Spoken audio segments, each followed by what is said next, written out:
mismoodi korvai metsaperukas siis õieti maitseb.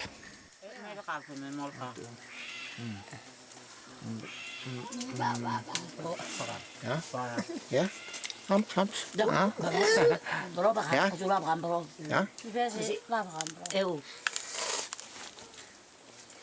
On üks tütt, vaata oli, lehtedel on hästi tugev maitse, nad on maitsestatud ja see koor on muidugi hästi kõva, see on, seda ilmselt ei söödagi, vaid ainult sisu süüakse ja siis on siin siis peale seda tirtsu on siis seda saagot ja neid maitsestavaid lehti, 3 komponenti.